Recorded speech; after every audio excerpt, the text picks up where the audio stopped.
Alright, we are recording. Continuing in Going Medieval. Key was provided by Tinsley PR. I don't have a lot of news to talk about, it seems. Uh...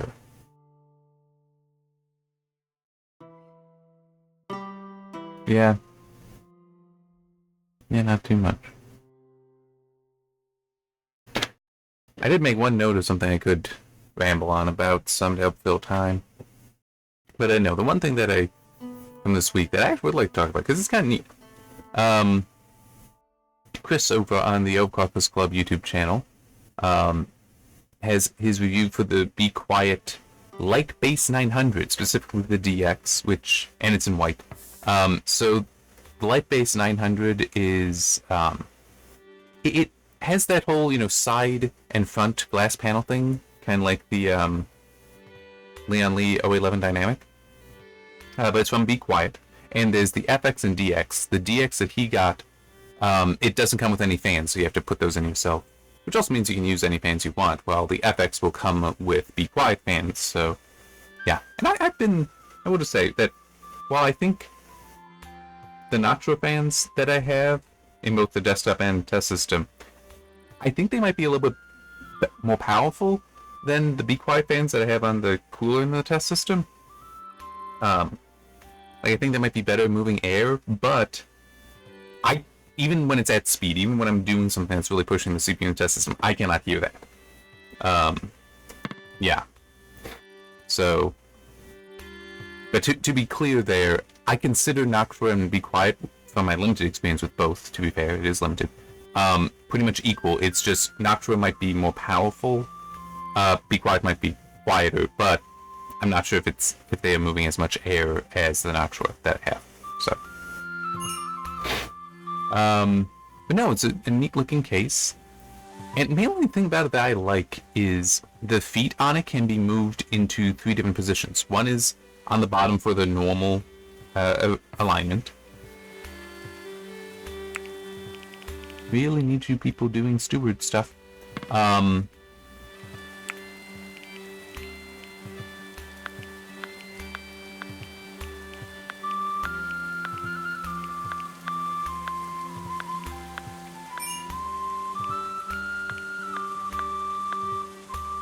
But you can also put them on the top, so in inverted or just upside down layout. So that way, instead of it being the left side of the case that's glass, it's the right side. So if you want to have it on your left, you can still see all your components, which that makes sense. I mean, it's like, I don't really have it set up for this, but if I wanted to have a computer case on my desk, I have a window on the right, and the mount for the monitor arm that I use is also on the right. I can't put a case there. So if we're on the left side, which would still be fine, my desk isn't large enough for that, but if I put it on the left side, I wouldn't be able to see it. So,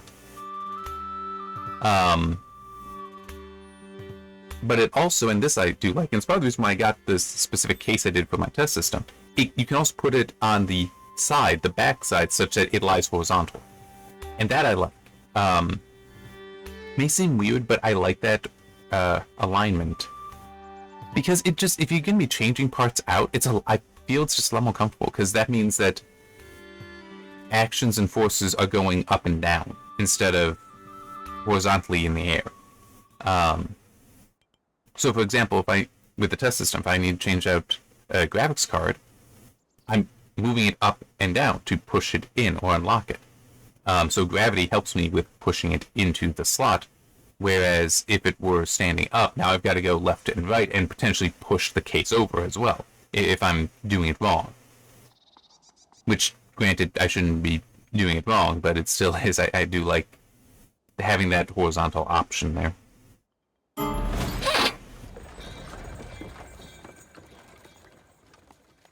What? Okay. That's fine. I mean, I can't do anything with the Oak Brethren stuff anyway, because I don't have... And I don't know why. I've never gotten somebody being like, oh yeah, I can leave that. It's only been the restitutionists that had any strength here. I don't know why it's never felt like I had any control over that. So, yeah, so it's kind of a neat looking case. it'll be months at the earliest that I would be doing a new computer, and even then, other things would need to happen first, and those don't seem to be happening. So, yeah, it's just don't have to be too concerned about it, but at least it does say it supports ATX, which, because whenever I do a new desktop, I would like to stick with Threadripper, if only because I don't want to move away from Threadripper. I mean, it's kind of silly, but yeah. That would almost only be an EATX board. So.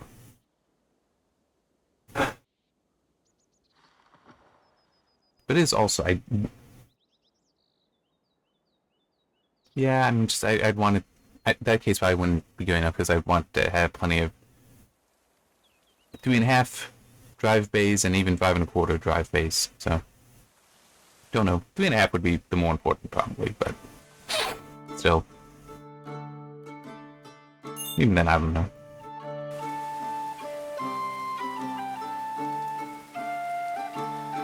Fortunately, as I said, it will be so long that I don't need to worry about it right now.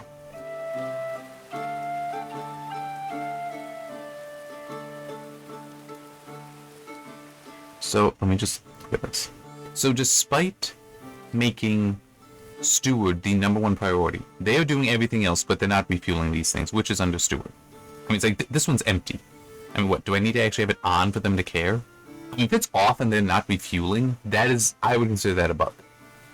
Because that shouldn't, I mean, that may be for a priority, but, like, an off at high, I could understand being less important than an on at very high, or even a medium at very high.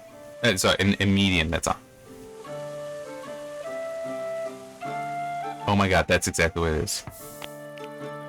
Yeah, no. This is wrong. These.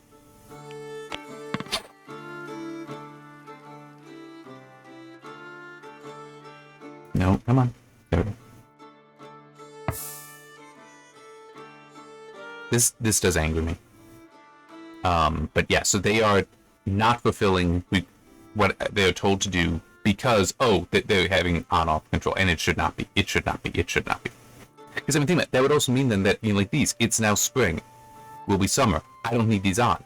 So it's not going to prepare for in the colder temperatures of winter, of autumn and winter. That's a problem.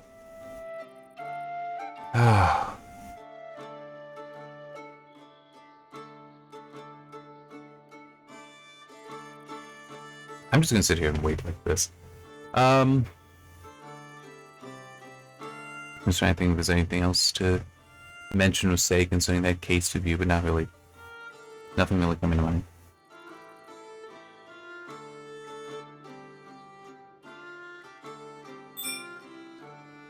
The other thing I can talk about, that as I said, this is just, to help fill time. I've been experimenting a bit more with, because I do talk about, at times, video processing stuff. I'm experimenting a bit more with some of the parameters of the latest version of the psychovisual fork of SVT-AV1. Which it is nice to do that, because I have managed to actually tune some things in very nicely by getting at some of the specific parameters for it. The one thing, I might be able to do equivalent tuning with 265, X265, but I don't know, I'm kind of keeping to this because it lets, the documentation just seems a little more ready to find and work with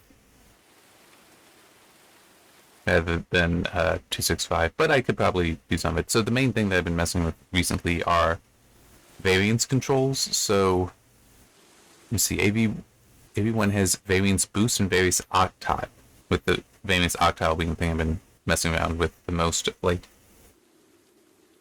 Variance boost is, well, it's basically when you've got a scene like this, and where there's like low contrast here, let's say, because that is actually kind of a low contrast area. There is detail there. It might not be surviving in the video, but there's detail there. Variance boost is, okay, I see there's variance here, variability here. What priority should I, and I'm going to put it as priority, should I give, the encoder is asking, for the amount of bits to throw there? versus other places in the scene. So I'm trying to remember. I think for both, I'd have to pull it up. I don't feel like doing that. Well, in any case, whichever value it is that actually increases it would say that, okay, yes, throw more bits here because even though it's a low contrast area, we still want to preserve detail in there. Variance octile is a bit different. Related, though. Where the idea there is how many... Because AV1 and other encoders do this as well differently, but they do it. Where it's selecting... So many pixels constitute a block. How many... It's not even pixels, it's like sub-blocks within a larger macro block. How many of those blocks need to have a different contrast to its neighbors within the block before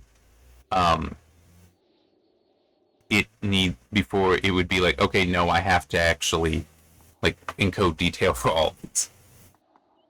So at a very high, a high value, that means you could have, say, an 8x8, I don't think it's that big, but an 8x8 macro block that you would need all of them to have varying colors in there before it'd be like, oh, okay, I'm going to not treat this as just a single color. Whereas if you set it down to the lowest value, then what happens is in that 64 by 64, if there's even just one of these sub-blocks that is different, that has contrast within it, then it's like, oh, okay, I will try to have all of it appear, have all of it show up.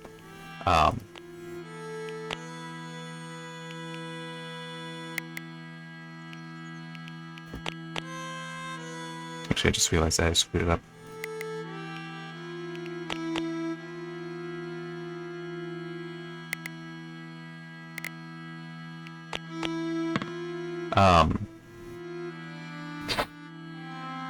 Yeah, I was messing with that stuff because messing with those, especially the octile, I think, helps with preserving film grain. So, using this as the example, especially since we do... Yeah, let me even do this.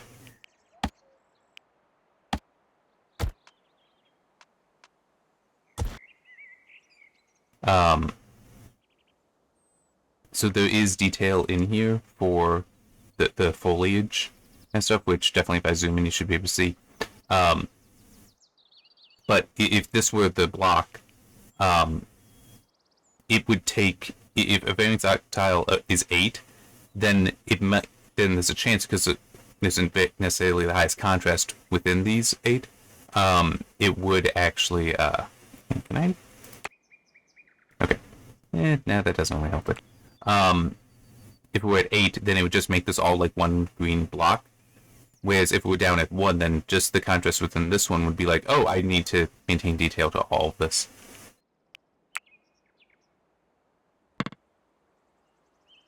So when you've got film grain that will be altering the appearance of, from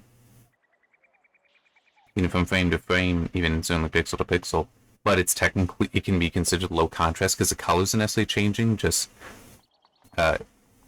potentially just the luma value.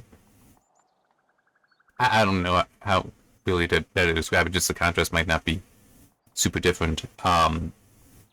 It then would be risking throwing out all that data, all the detail of the film grain. So you turn it up, now it's forced to keep it. And it was part of what is fun about that, and part of the reason why I was saying priority, is because this newest version of the encoder fixed a bug that it had before where you couldn't... I'm just going to assume that these are actually working. These have been filled. That prevented me from setting a maximum bitrate. I now can. Yay. That is working. So that's nice as far as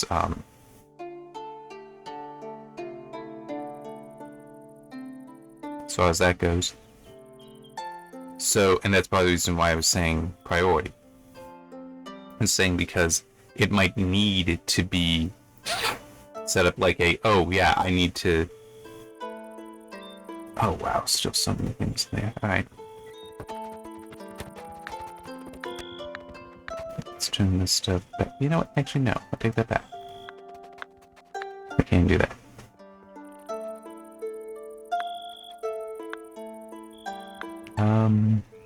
There.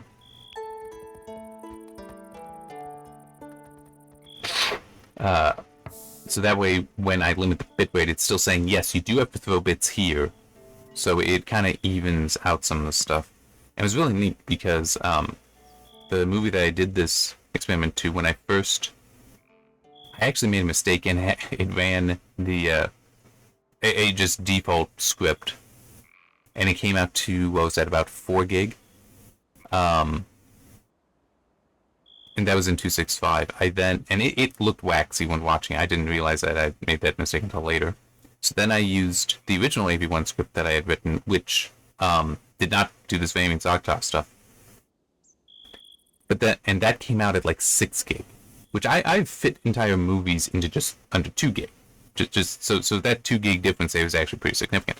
So then I went in and started retuning things, fiddling some more, and was actually able to, with variance octave controlled, but with a lower bitrate limit, managed to get the AV1 encoding to 4 gig again, and it actually still looks pretty good. So, looks better than the 265 because it is keeping a lot of the film grain that the 265 was getting rid of, because it had a bitrate limit much too low for what it was.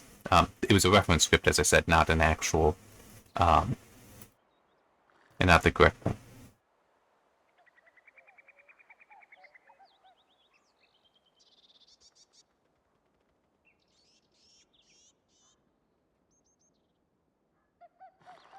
I wonder if I should maybe try expanding this.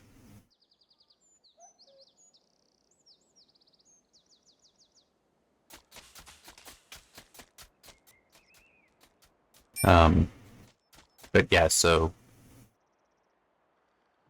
it might be a weird hobby, but I do enjoy this kind of stuff. You know, getting in there, doing. I mean, partly it is the technical aspect of it, but it's also just trying to get the best thing there, learning as I'm going, and stuff like that. It's to me, it's enjoyable.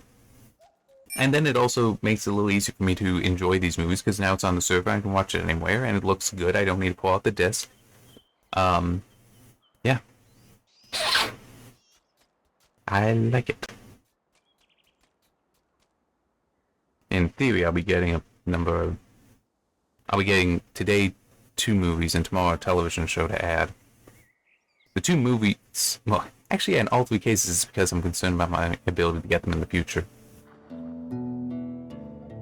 The television show that should be arriving tomorrow is The X-Files, which I enjoy, but legitimately the only reason why I purchased it was because seeing people talk about it, it's like, yeah, I enjoy it, and then I looked and it's like, oh, this might be disappearing. Like, it doesn't necessarily seem like they're still making the discs, which is a shame.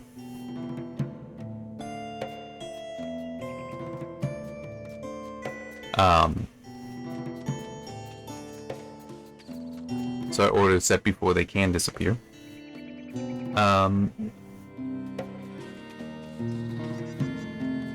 And then the movies are a copy of Stargate, which I have the best DVD version of Stargate.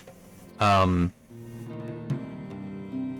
the Blu-ray, I've like, whenever I was looking for the Blu-ray of it, it was like, it was old enough that it was like stupidly expensive. But just randomly, I thought to look again, and they actually looked to be a good version, comparable to the DVD, but on Blu-ray. Because the DVD I have has both the theatrical and a director's cut version. This Blu-ray also has both, but it was only about $30, which is still a bit more considering the age of the movie. But it's like, yeah, I'll order this, because legitimately I was seeing sets, well, not even sets, but discs, and I'm not even sure if it had both versions, at like $50. It's ridiculous. So, ordered that, and also, copy of Rollerball. The original with James Caan. Which This may sound weird, but part of the reason why I enjoy that, and I've only seen the movie once. Well, there's two reasons why I enjoy that film, besides it just being a good film. One is I like that genre of Cold War era films of where it's depicting the essentially communist versus more capitalist, but it's not even just like economic theories, but even just personal philosophies that you can find between these things. And that's very much what is there, is more so the personal philosophies. So the premise to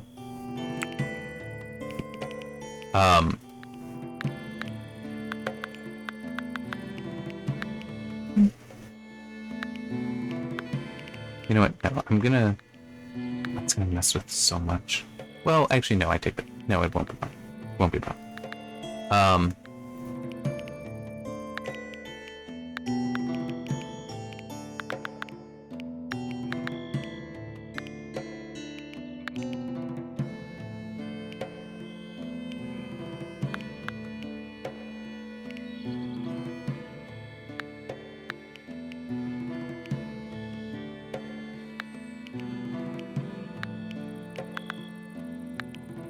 That should be fine. Let's see his schedule. Okay. I mean, in some ways, it's RoboCop.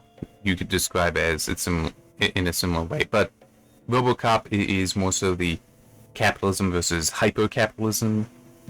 I mean, say, well, more so depiction of hyper-capitalism, but it's also funny because technically, what is depicted very often as hyper-capitalism is itself communistic. Because of the Marxist two-class nature of it. It is just one of those funny things where some of the depictions of this, of what the hypothetical hyper-capitalism is communist in nature, in fact. So, but anyway, in Rollerball, the premise is you have, what's the name, Johnny E? I was looking at it, but it was like last week or something. Played by James Caan. Who he's basically the greatest player in this sport called rollerball, which is incredibly violent. Sort of the, modern day gladiatorial combat that is being used as the bread in circuses, mainly the circuses, that that's being used to manipulate people, that they so much focus has been put on that the people can be abused because they're entertained. I mean, it's horrible, but that is how some of this is how a lot of that is depicted, and it does also work at times. It is a valid way to control people. You know what? I'm gonna do that.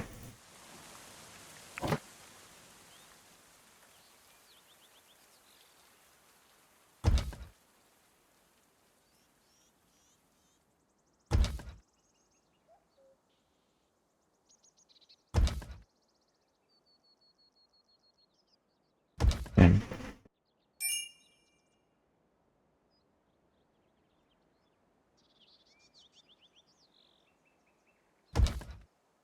yeah, I'm setting this up so that I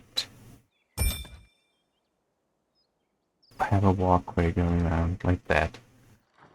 And I should also connect it here. Nope. But it's like, that kind of movie is just one I enjoy. Don't ask me why, I always have. But part of what is also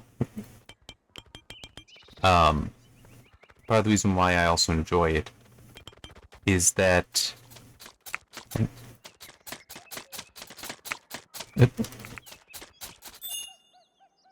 at the end, because he basically he's become too powerful, and they basically want the commissars, the oligarchs for it are have realized he's too powerful. People love him so much that he has more power than they do. So they actually try to kill him. They first try to buy him off, get him to retire, and offer him money, women, all that. And then they decide, all right, we'll just basically remove every safety precaution in the game, which it is violent. You got people going around with metal gauntlets, well, large leather gauntlets, but they've got metal studs on there, so you can hit somebody and potentially kill them. There's motorcycles going on. I mean, it is... You would expect a great deal of bodily harm to potentially result, and that's exactly what can and does happen, including to his best friend, who is so injured that it's like he might never wake up kind of thing, right? Wait, no, I don't need to change those.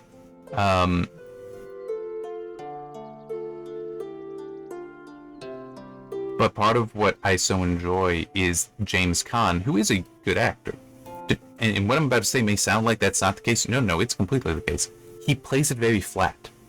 And I actually find that makes it better. Because, and not true, it has been used since I watched it. But it just ends with him not like making a speech, not rallying people. No, well, people are rallied, but they're just chanting his name while he has won the game. He's the last person in the field, in the arena, and he's just riding around like a victory lap, but that's it. But he's doing very calmly, and just that kind of flat tone to it I like, because it's basically he has defeated them not because he sought victory, but because he sought to just be himself, to do what matters to him. He doesn't need the grandeur of victory. He doesn't need that. This is just what he is doing. Yeah, I enjoy it. I'm looking forward to when the thing comes, I process it, and then I watch it. It's gonna be lots of fun to me. I'm just trying to think, what other movies do I have that are like that aren't just like RoboCop, or Alien, which both have it. It is funny. Hypercapitalism is actually so often depicted, because both of them have an example. OCP and Wayne-Luntani are both, some would describe as this hypercapitalist concept. But they're both, when you actually think about it, it is Marxist. With the whole, the company is all that matters. No person, none of the employees matter. They can, and they can be, they are all expendable. They can all be killed. That, it's like with RoboCop and Murphy, they can mutilate his body however they wish. In Alien, all of the crew are considered expendable because the company wants the alien for its own purposes. I guess I do have that edge there. It's like that's a Marxist kind of thing, because in communism and such, it is, the people don't matter. It's the community. It's in theory the community. In theory the society. But it's really just whatever the people in power want it to be.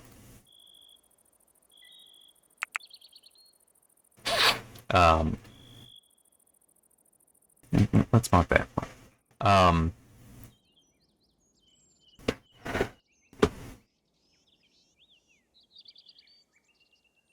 I gotta... It's funny because while I know I have the examples, they're not coming to mind. So I'm just gonna look through. Another nice thing with having the stuff on the movies and such on the server via Jellyfin is I can pull it up on my phone very easily. Yeah, Facing the Crowd is also kind of that element. Where it is that's more about somebody being raised up by the commissars, and seemingly becoming powerful, but in the end he destroys himself, but they also want him destroyed. So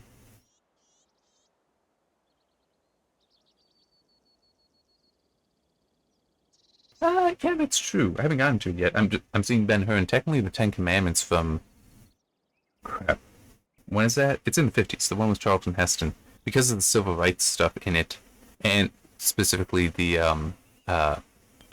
rule of law versus rule of man thing, that's also in some ways that. Because it's, to give an explanation there, because some people may not understand that.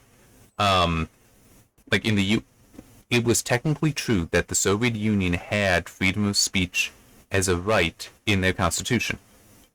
Technically that was true, but it is drastically different from how it exists in the United States Constitution.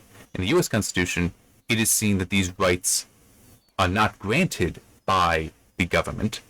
They are something that the government is supposed to protect, and is never supposed to fail in that protection. Whereas in the Soviet Union Constitution, they were rights given by the government, which meant that the government could also take it away whenever it wanted to, and it certainly did. Have the Bond movies, which some of those, but not necessarily, because some of those are just straight up action films.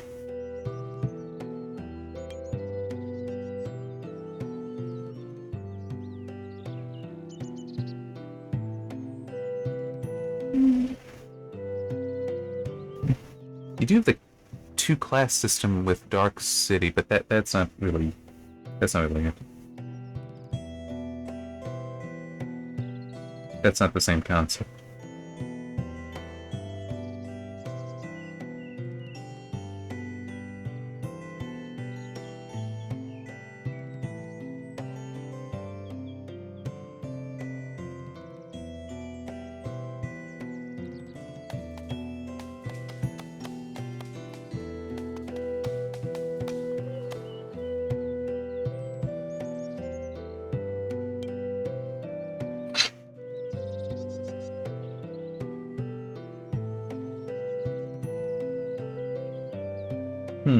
This is actually coming to disappoint me. I think I need to buy more of these things.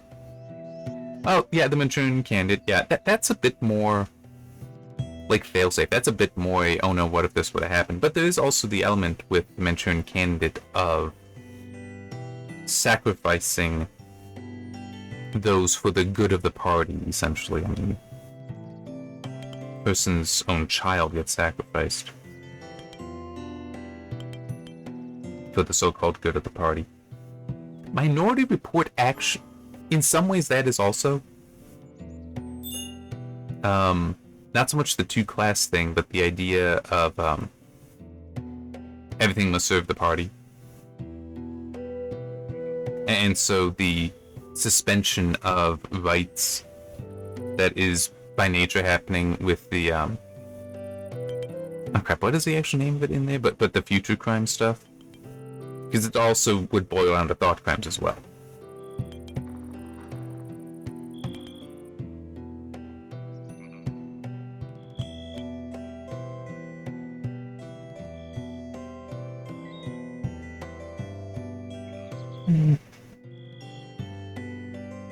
On the waterfront, not quite for on the waterfront. That's more just greed and corruption, which you find in all Marxist examples, unless they're very small. But yeah, it's not quite it.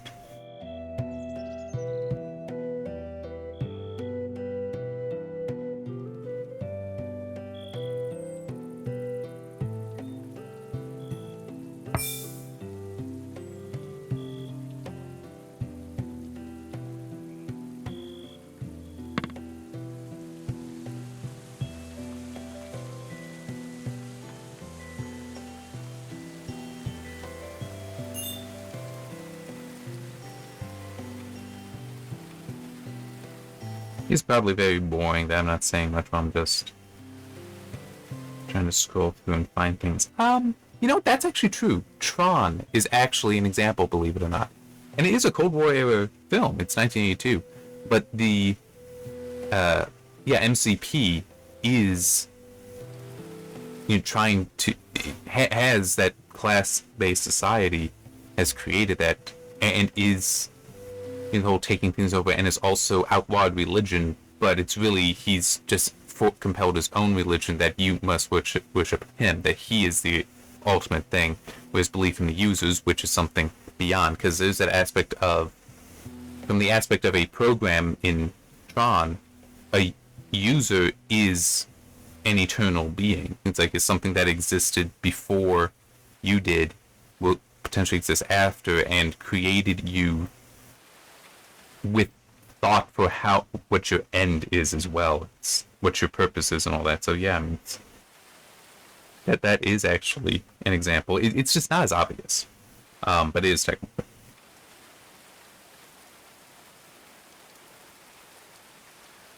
V for Vendetta has depictions of it. It's not as clearly an example, and that's 2006, not a Cold War era film.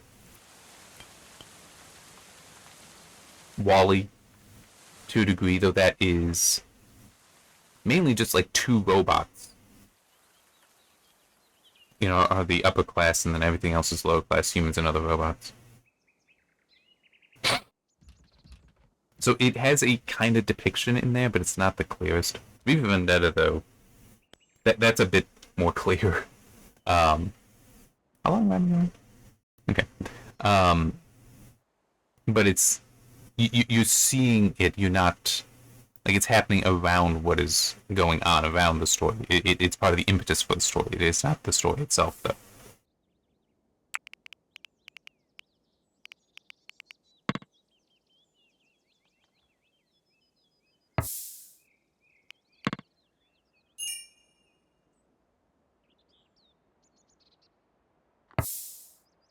You know, I'm gonna pop this stuff up.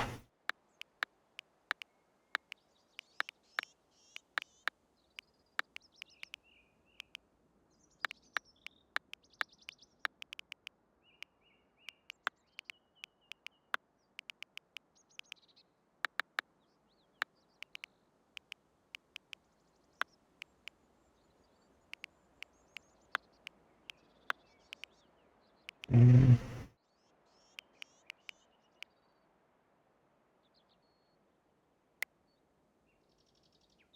It just occurred to me: is this actually what is it? How am I getting leather? Because it's just one of those things where I had to look into some of the process of making leather. That I knew some of it, I just didn't remember all of it. Um,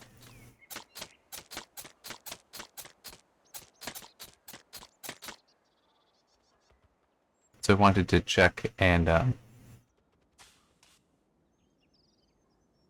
the process of tanning leather should. I mean, for one thing, it wouldn't be done in here.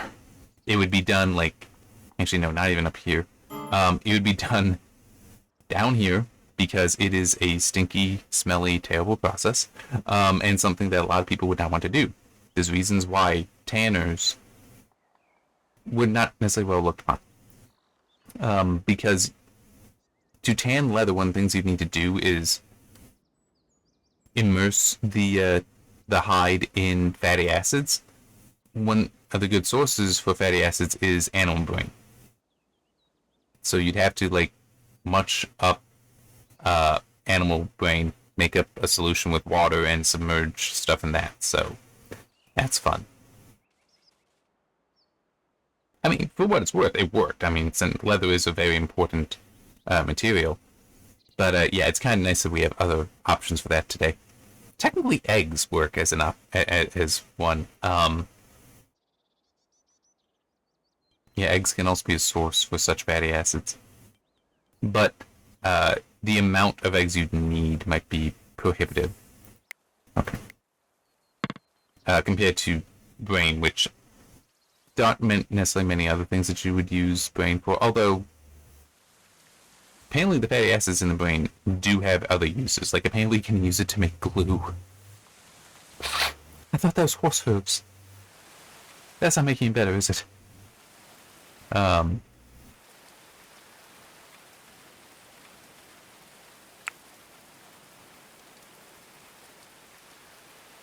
Okay, I don't care about that.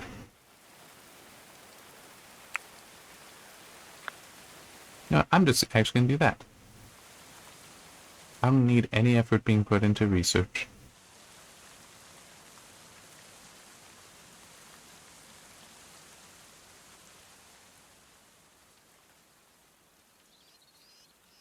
I'm probably gonna stop it after when it hits this.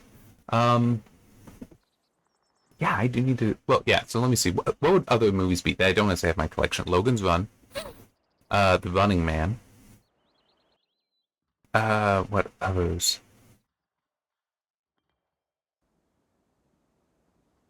Crap, I know I've seen them. It's just they don't always come to mind easily. And I do prefer Rollerball to Logan's Run. Running Man I do actually also want to get a copy of at some point. That might... And I was looking. I just didn't think of it. It was Rollerball that I thought of.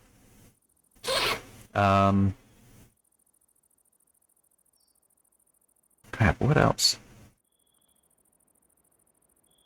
I don't feel like just looking up others, but I probably could and find plenty.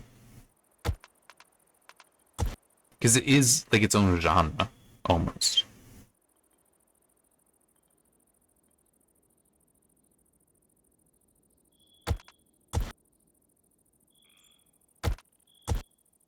And one thing that also just occurred to me, because I do have the Rocky movies, would I count Rocky 4?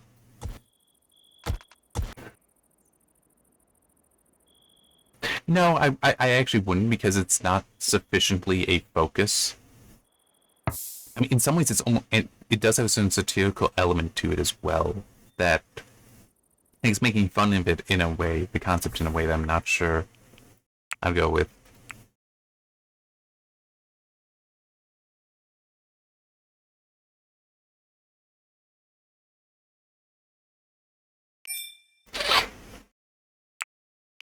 I'm just thinking, would I count Star Trek 6? Because that's also definitely, well, in the original series of Star Trek, the Klingons did represent the Soviet Union, but more so just the adversary, the enemy.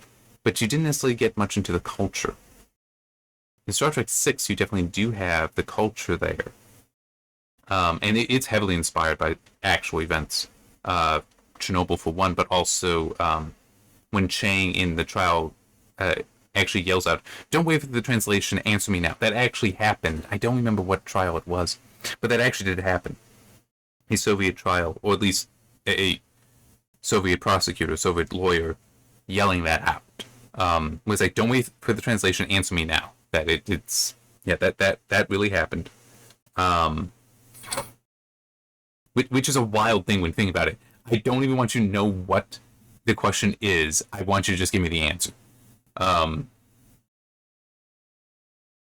But the aspects of the theft of ideas, because it's in Star Trek 6, you got. I love it. It is. I love that movie. It's such a good movie.